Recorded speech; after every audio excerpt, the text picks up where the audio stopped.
Hello, everyone. Welcome to the Dynamic Character Productions Monte Carlo post-season coverage. I'm John, joined once again by my fellow Exile Island contestants, Michael Zucker and Andrew Denson. Unfortunately, Michael Simmons unable to join us tonight, but the three of us are here to break down the season and give you that final draft update to see who is the ultimate winner for our Monte Carlo fantasy season. Gentlemen, how are you doing today? Doing well. Hanging in there. Can't complain too much. Excellent. Well, we just concluded an absolutely phenomenal season. Our cast gave 110% the entire way, coming down to a very tight race at the end there between Jonathan and Michael with that 5-3 vote. Connor, unfortunately, sitting in the end with as the 0 vote finalist, but what a huge improvement from his last performance on Exile Island. The entire cast should be proud of how they played. This has been an absolutely fun ride to go on. What did you guys think of the season? I thoroughly enjoyed it. I think that it really had me hooked start to finish, and especially at the end, it really was like a two-horse race. Sorry, Connor. Two-horse race between Jonathan and Michael. So I was really just intrigued of how the final outcome would be. I think the jury got it right just from just kind of overall gameplay standpoint. But just characters galore, and I really just was very, very entertained throughout. So I really enjoyed the season as a whole. Yeah, I would say likewise. I mean, I can only imagine how it felt being on the production side of things. Because I know, like, being in season one, I know how much was not shown that was probably just as crazy as what was shown. So the fact that I was still very much entertained, there was never a point where it's like, all right, I'll wait until a couple episodes come out, and then I'll just binge watch them like that, because I was actually invested. As far as the winner, I think that from final 6-ish on, I felt like it was Jonathan's to win, just from my perspective. But I also thought that at some point he was going to get clipped. And you saw that a lot during the final tribal, where people kept saying, like, your mistake was not getting rid of this dude before the end. I know a couple people said the same thing about, I think the other two, maybe, I think Jonathan got most of the brunt of, don't bring this person to the end. So I really enjoyed it. I've got opinions on how certain things went down. Good opinions. There's nothing bad coming out of this mouth, but I'm excited to talk about it. Excellent. Well, last time we met, we had just finished the pre-merge portion of the game. We were just right before the merge. We gave our rundown of our point totals, and at that point, Andrew, you and I were both tied with 51 points for the lead. Well, let's talk about this post-merge, because a lot of things happened there. We went into that post-merge thinking, this Ruken group has the numbers. They should be able to stick it out, get to the end. But just like in Exile Island, that tribe with the majority could not stick together for even one vote. Yeah, I think it, a lot, it happens in CBS Survivor a lot too. It's just like the dominant tribe, or at least the tribe going in with the numbers. They kind of have their prerogatives of, who they want to target, who they've always wanted to target, like pre-merge, so they couldn't get out because maybe they were just winning so much. So you kind of get like, kind of anxious a little, just eager to make that move, and, questionable if it's the right time or not. But I kind of understand that from just previous experience watching, Survivor, that's what happens a lot. And obviously in our season, that's what happened as well. So it happens. I get it.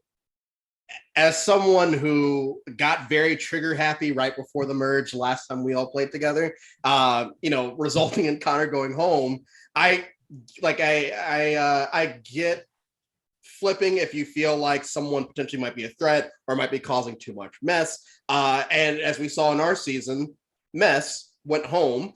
And then, the downside to that is domino effect of, a lot of our OGs started to go, not in order, but a lot of us started going one by one, while the other tribe, whether they were doing it on purpose or not, really stuck together for the large majority of that merge. They went against each other every now and then, but like, as we saw in the final 3, I think 2 were OG Phil and 1 was OG Alexa. And I feel like in our final 3 that we have here, I think it's 2 OGs one way, 1 OG the other way, if I'm not mistaken. And as we see, the dynamics change throughout the merge. And I don't remember who said it, but during the final tribal where they said, the Andrew vote was the changing point in the game, one of the changing points in the game. And I think that, he had his views on how that went down, which I'm excited to talk about. But yeah, I think that, these games are built. That's why they're swaps and all that. These games are built to get people to bond with more than just, this random group of people they've been randomly picked together sometimes. I think that it adds a lot more excitement to the game. Yeah, I absolutely agree. And this Andrew vote right away, it led to that Serpone minority to kind of skate by for a real long time. And a lot of it just came from the fact that, like, Andrew turned out to be the right person to say to flip people's votes. It just goes to show how important it is to be able to identify that person in that majority. So, Andrew, you said you have things to say about Andrew. He's on your draft team. Let's hear him. It's not really about him as much as during the trivia challenge at Final 4, once the question was, who's the most bitter juror? Who does the jury think is the most bitter juror? I laid in my bed and said, it's unanimous Andrew, right? Like, it has to be. And I think someone threw a random vote somewhere else. But I'm like, yes, it's very clear, especially, it not only is he a bitter juror here-ish, but like postseason, he's fun to watch because it's like, yep, this dude's still pissed off.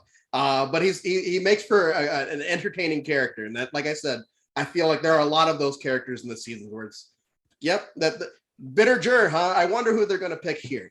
And like, honestly, his speech it didn't come off as aggressive, which I was glad about because, just because someone might be upset about how things doesn't mean you have to treat someone a certain type of way. And I didn't feel like he went in there guns a-blazing. I think that he was very much compared to a lot of people from our season as far as how he questioned. Like, yes, it was hard. I would almost compare it to your question, John, from our season, where it's like, yeah, in the moment, it's like, damn, John, all right, cool, whatever. But like in retrospect, it's like, all right, you know what? You could have been so much worse. I do feel like Andrew could have been so much worse. I was happy that he was not.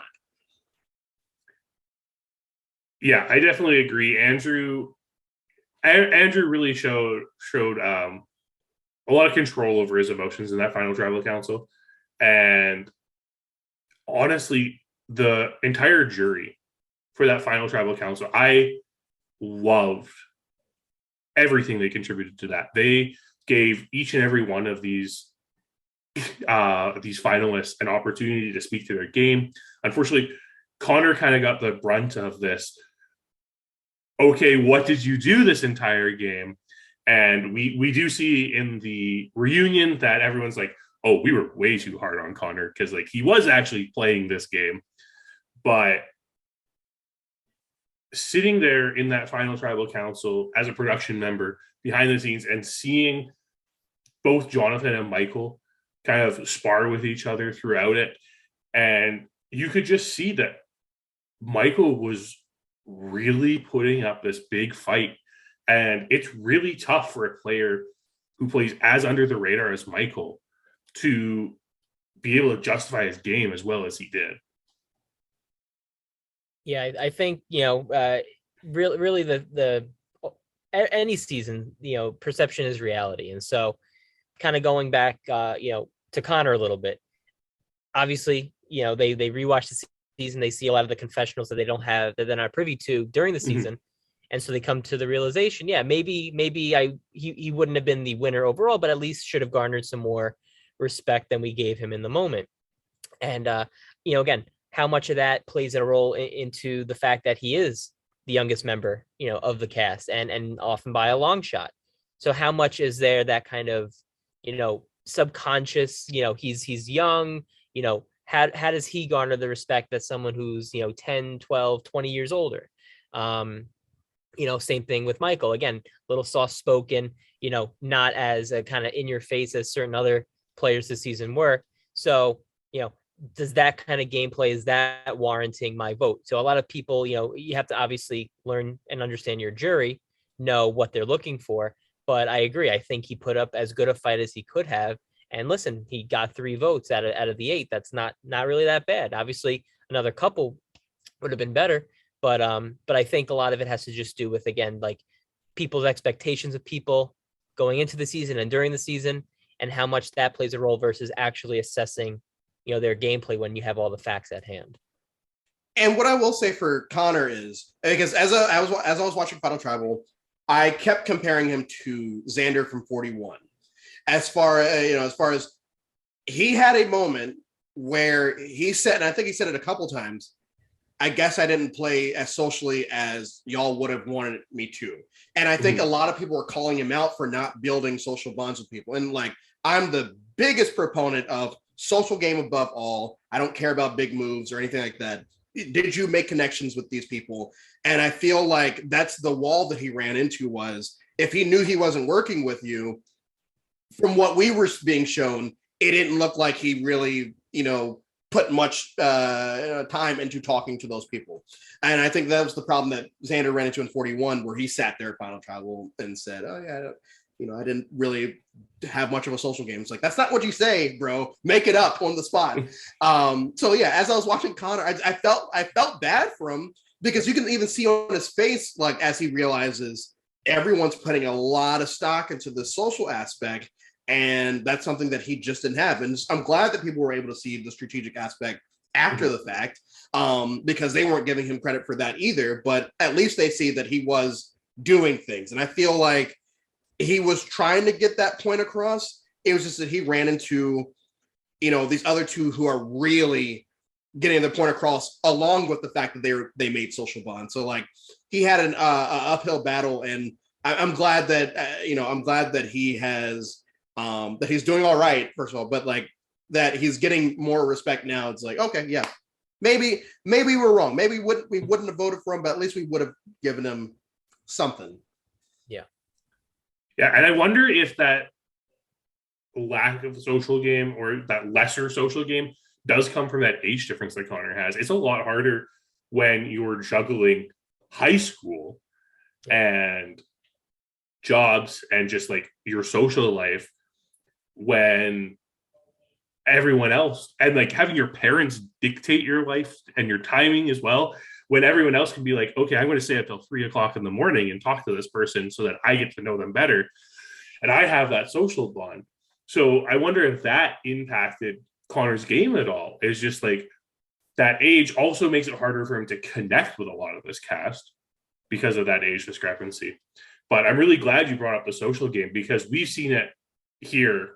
I don't think we have any better indicator of how important the social game is in one of these long games than what Jonathan pulled off in this one. No, I think he was maybe not the kind of in terms of the challenges, but at least like socially, strategically, was put himself out there, was really in the know of every vote and what was going to happen. I don't think I could be wrong, but I don't think he was surprised by the outcome of any vote. I think if he didn't vote directly, in that direction, he at least knew, okay, this is who's going to go. This is where maybe a couple of the other votes are going to go.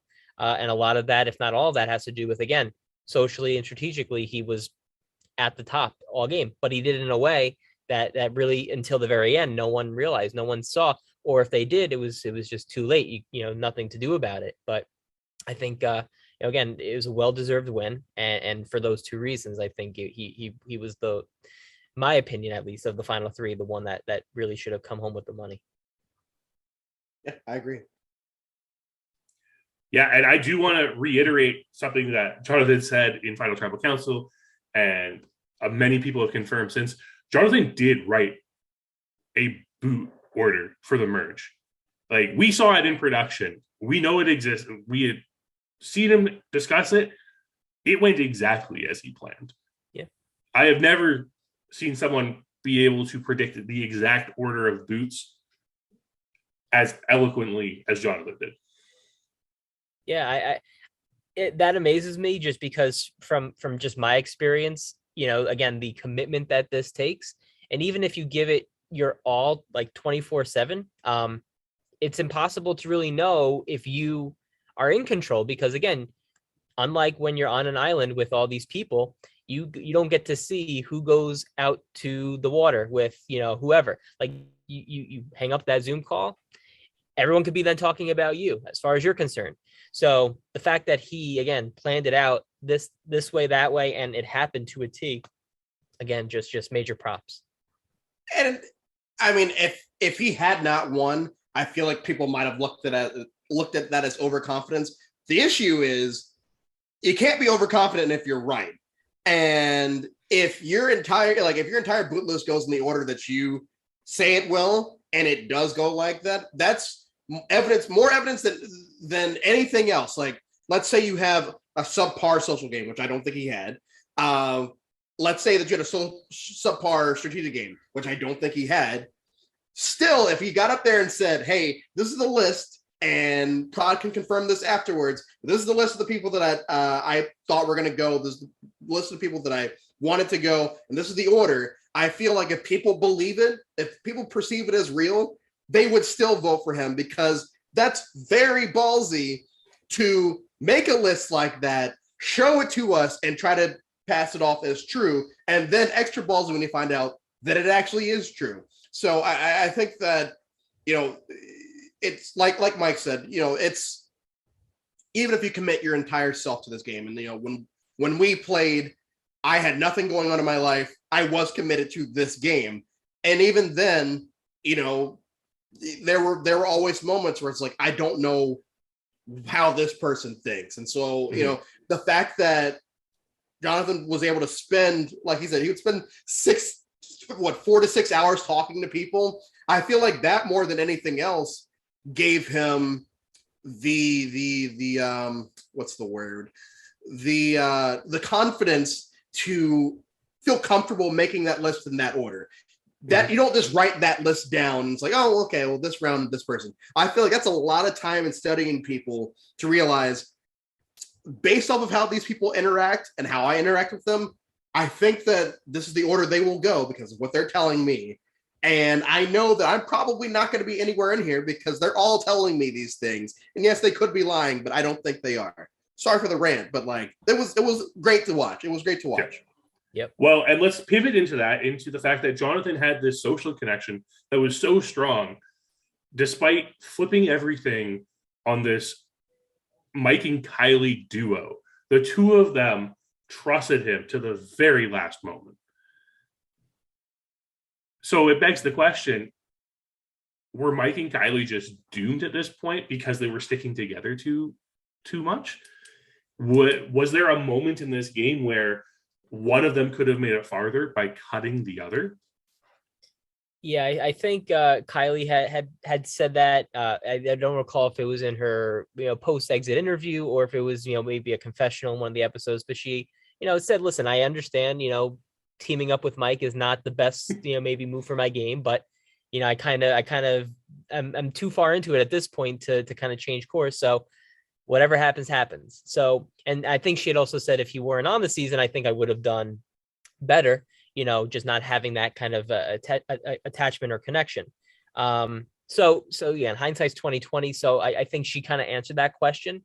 But I think in terms of just their connection with Jonathan, I think, again, that really plays into his social game, which is that great players like them, great track records in orgs, I don't know if they maybe were 100% thinking that Jonathan was with them, but at least had enough of a hope that he was. And, again, ultimately he cut them loose, but I think that really just shows, again, how great of a social game he was playing to dupe two great players like Kiley and Mike.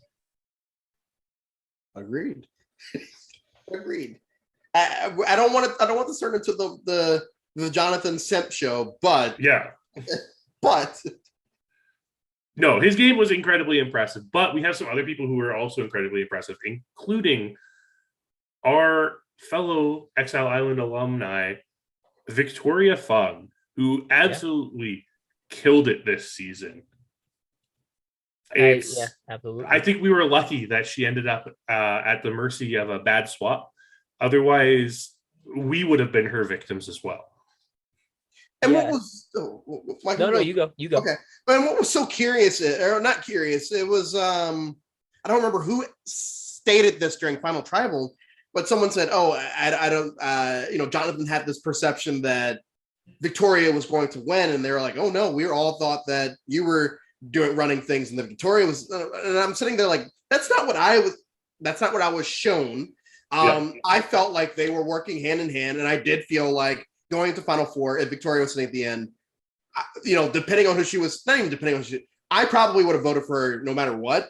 And so I think that is and I remember watching y'all's, or not y'all's, but the channel's pregame for our season and, postgame. And they kept saying, like, I feel like Victoria, if she can gain footing, but, this is what's holding her back. And I think that added to her game almost this season, as far as like, no one can say a bad thing about her, period. Like, no one could say anything. All three people at one point or another said, I kind of want Victoria to win, but I also want to win. Yeah. And so, at the end of the day, and I'm glad that they were able to vocalize that and made the right decision, because you feel, Jonathan even says, like, do I throw my game away for her? And it's like, in that moment, I'm like, do you? What's gonna, like, is this actually gonna happen? And y'all showing every vote for that round, it's like, okay, all right, we can kind of say that Jonathan is probably gonna win, but crazy things could happen at Final Tribal, which they did. But I loved watching Victoria this season, and I'm really glad that y'all had her back. I'm really glad you had her and Connor back. Let me just say that. I'm really glad that you had both of them back, because Final Four after both being pre-merge. Yeah. I mean, to both of them, again, they hugely improved their performances from their first game. But I think also, just again, you kind of see the detriment of, obviously, what a kind of like a swap situation in Exile Island has for Victoria. We all knew, even though none of us played with her directly in that game, we all knew by talking with other people how great of a player she is and was. Just bad luck and just never had that chance to show it.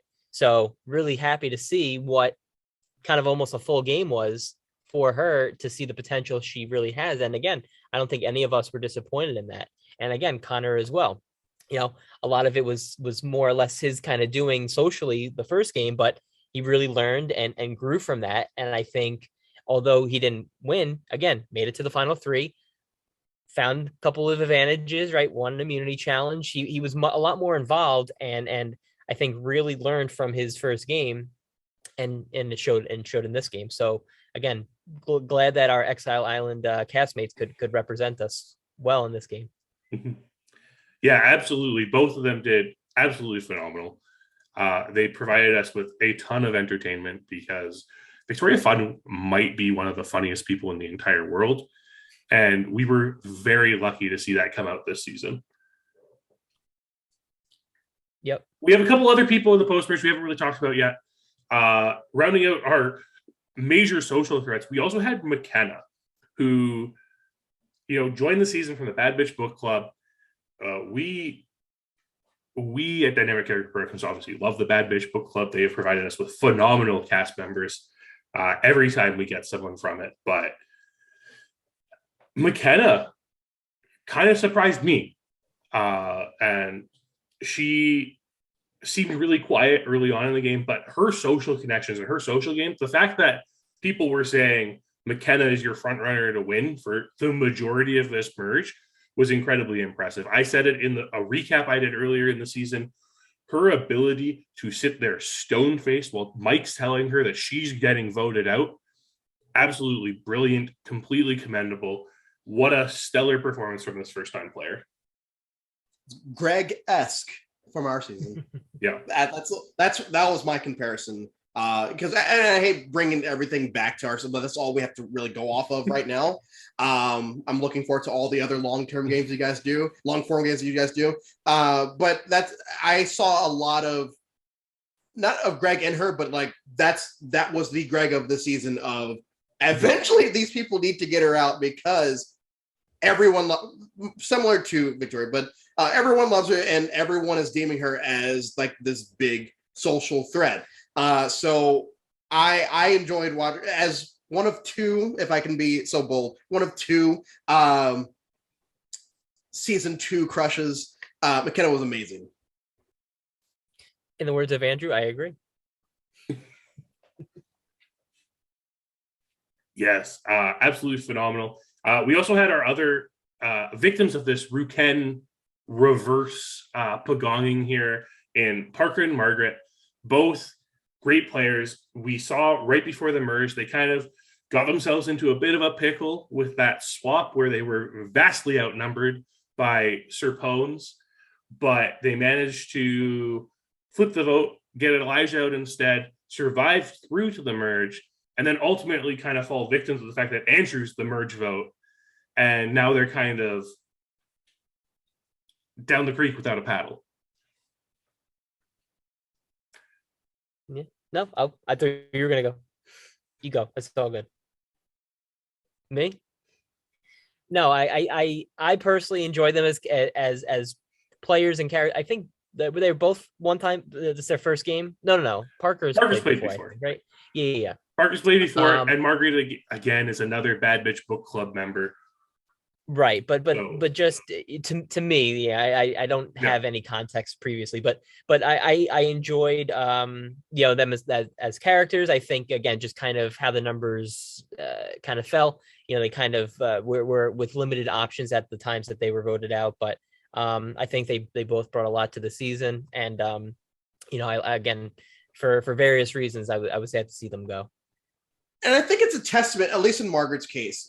This is not me avoiding Parker, but at least in Margaret's case, and it's a testament to a lot of people that y'all have had play not only your long form games but your minis.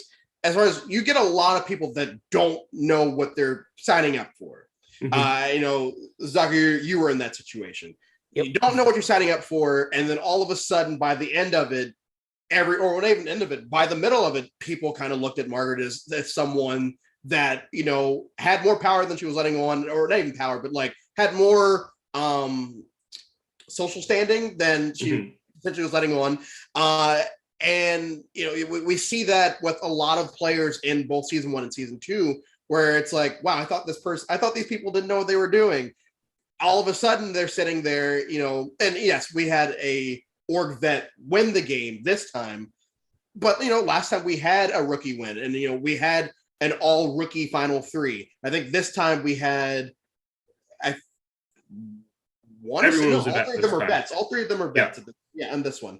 But I think that because people deem people like Margaret as a potential threat, I think is a big testament to her game as far as you coming into a situation that you don't know what you're doing. And she even mentions it at final that, she didn't know certain things or she didn't know how certain things work. She didn't know how these things work. And the fact that she was able to make it relatively far in the merge, is a big, and I hope that if y'all ever do like bring up more returners back, that she is one of them as my second crush from the season. I hope that you guys do bring them back. Bring all the newbies back, and let's see how they do with a season under their belt. Because as we see with Connor and Victoria, one season on the belt. It wasn't much, but it was enough to, show them the ins and outs and get them to Final Four. So justice for Margaret. Yeah, and on top of that, Parker's vote is one of the most pivotal votes in the entire game. Right? It's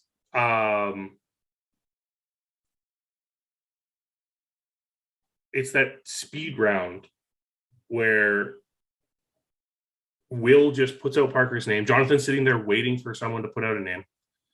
Parker's name gets put out, and everyone just gloms onto it. And going from having days to decide a vote to having 20 minutes to decide a vote is very difficult to adjust to.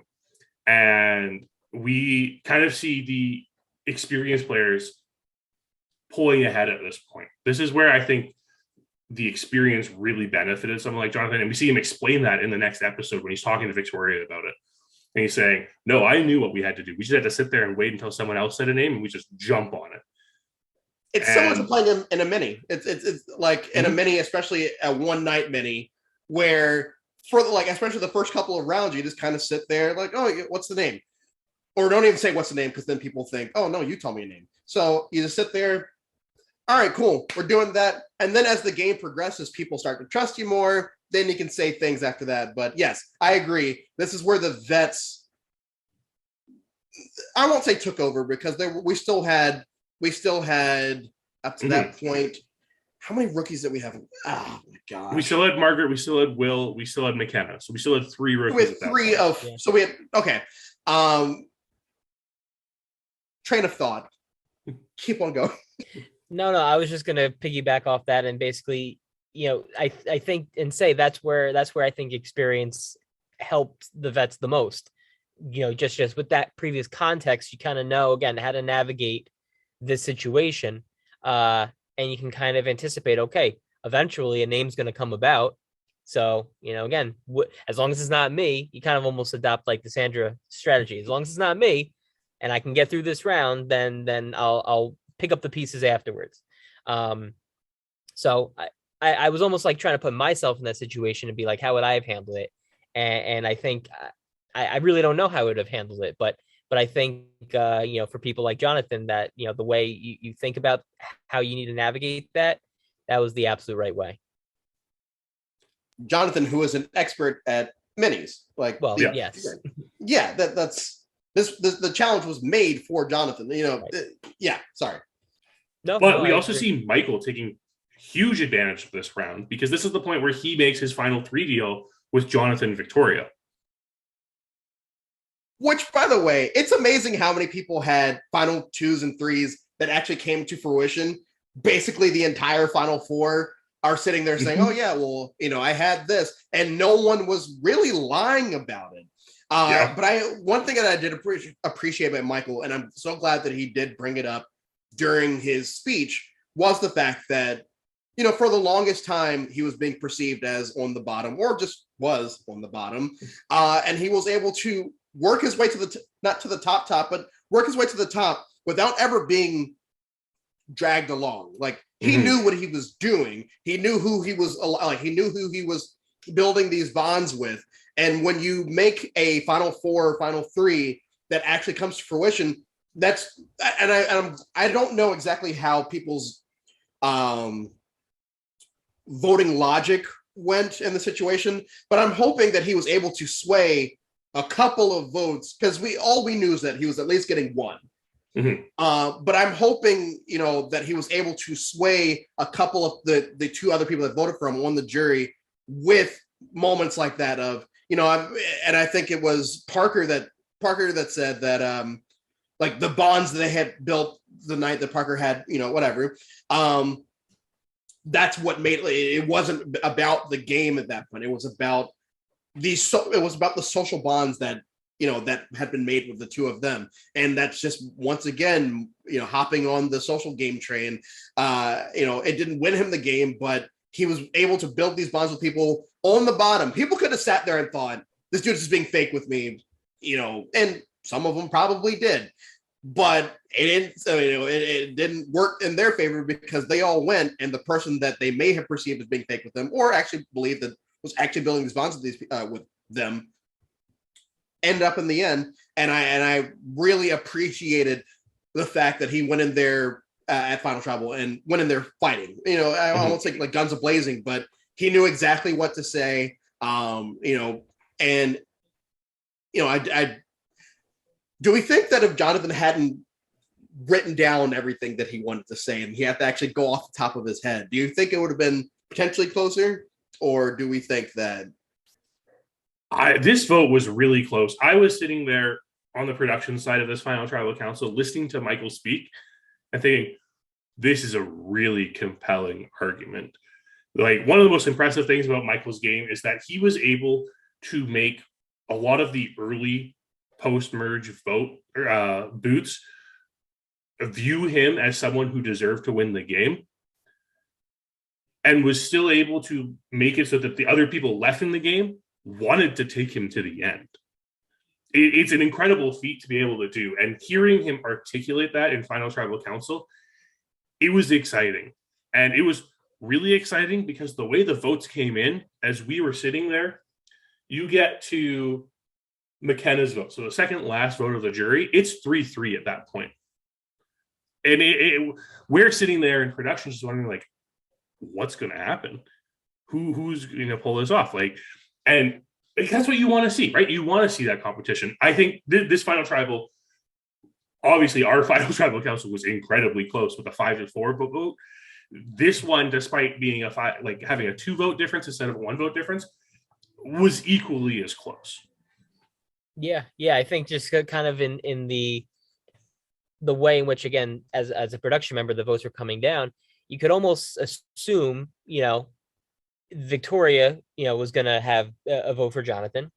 So McKenna, if she had voted Michael, it would have been a 4-4 tie. It would have been, a Ghost Island situation. So then Connor would have been the one to make the deciding vote. I don't remember. Did Connor say who he would have voted for if he were in that position between Jonathan and Michael? I was just wondering if it would have ultimately changed the winner or not. But no. But I agree with what you're saying in that you kind of go through your head like the possible scenarios, and either way, it's a very compelling finish. So yeah, I agree with that. Well, we have one last merge jury member to talk about. That's Will, who really stuck with Kiley and Mike almost a little too long, and he became kind of the easy pickings for that group after that bit of Ruken was out of the game. We saw like a kind of a push there for like a McKenna vote or a Michael vote at that point, but in the end, Will still falls victim of this solid 5 of Jonathan, Michael, Victoria, Connor, and McKenna. But Will's game, also, again, another great social threat in this game. He came in as a rookie as well, not knowing what he was getting into, and he definitely showed that he has the chops to play this type of game and succeed. Yeah. I feel like it's the... Oh, go ahead. No. Oh, good. I was just going to kind of say I kind of saw a little bit of myself in Will, in that, again, just from the standpoint of coming into the game, not knowing what, strongly underestimating what this game entails, but then kind of learning, obviously, as you go, all right, this is what I have to do. I think it happened, obviously, earlier for him where, he was in an alliance with Nick, and then obviously was on the wrong side of that first vote. I kind of experienced that when Connor was voted out right before the merge. So I kind of, sympathize with him there. But, the main difference is that he obviously really ingratiated himself well within his tribe and then post-merge to make it further than I did. But I think that, kind of our approach to the game was very similar.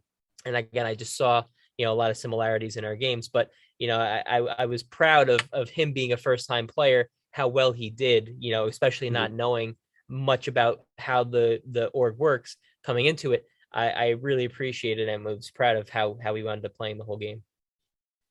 and I don't want this to turn into a DCP simp fest either, but once again, y'all know how to find, like, if nothing else, y'all find social people or people that know how to interact with folks. You know, you pull these people, and I don't know, I've never sat through an interview, so I don't know,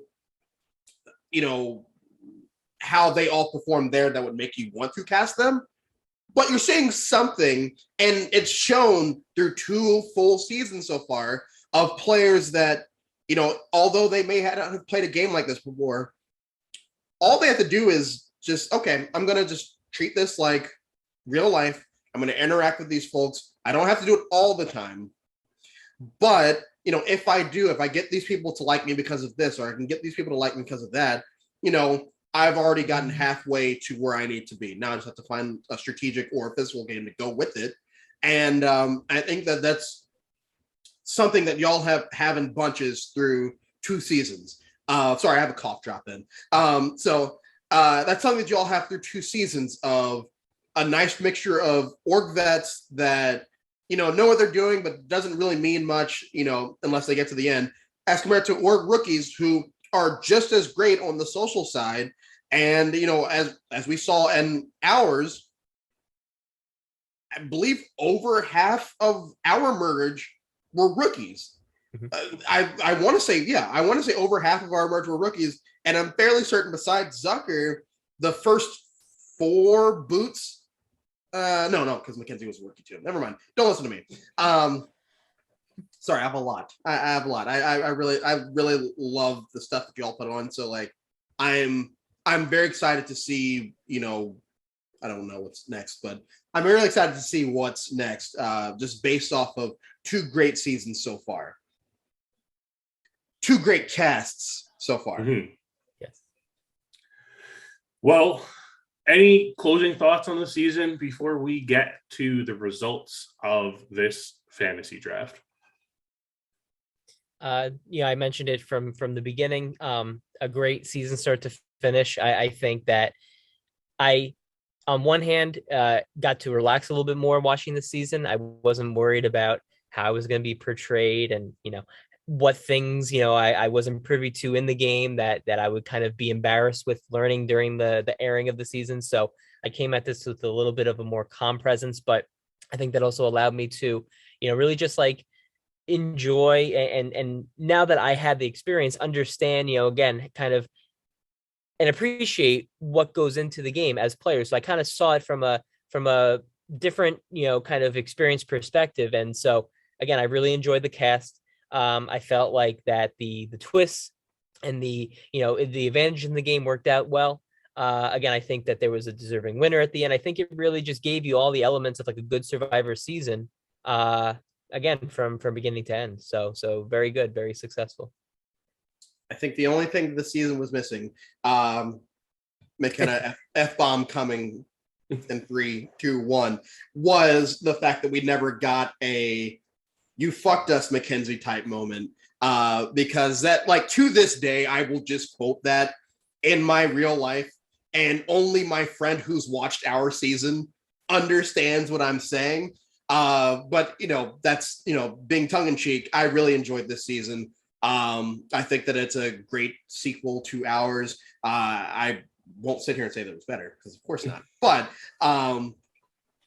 I really enjoyed watching it. I'm a little behind on the exit interviews. I think I last left off with Margaret, so I'm pretty far behind on the exit interviews. But I'm excited to see the last. How many people were left after that? No matter what, to see how what their perceptions were of the game, and especially the final 3, just to see, being removed from the game and watching it back, how they felt about it. Because especially Connor, I would love to sit down and watch Connor's, just to see if he saw what others were seeing in the moment. Well, with that, let's just recap what the scoring was for this draft. So our points were 2 points for winning tribal immunity, 5 points for winning an individual immunity, 3 points for an idol fine, 2 points for a 50-50 find, a correct idle play, which means nullifying amount of votes that would send you home, 5 points. Your 50-50 coin lands on safe is 2 points. If you go out with an idle or advantage, it's -4 points. A confessional is 1 point. Crying in a confessional, -3. Being voted out, -5. Being rocked out, 2. Being the unanimous, or -2 points, sorry, for being rocked out. Being a unanimous vote getter, -2 points. Getting in a fight, +2 fights, because we love that drama. Gets roasted, -1 point. The winner gets 20 points. Second place gets 10 points. And third place gets 5 points. So at the merge, with the team of Victoria, McKenna, Andrew, Margaret, and Parker, Andrew had 51 points. Zucker had a team of Shea, Jonathan, Kiley, Michael, Reilly, and Elijah, and was sitting at 39 points. Simmons had a team of Julia, Kyle, Nick, Mike, Rick, and Will, sitting at 27 points. And I had just Connor and Micah worth 2.5 points, 2.5 times the amount of points, was tied with Andrew for first at 51 points. Now, Andrew came into the merge with his entire team intact, but lost 3 of them right away. Yep. Zucker ends with both the first place and second place finalist. And I have Connor, who happened to find a lot of advantages. In fourth place with 41 points was Michael Simmons. Mike only making it to final 7 and then having no one else there for the end of the game kind of sealed his fate there. Andrew came in strong, but ends up finishing with 93 points in third place.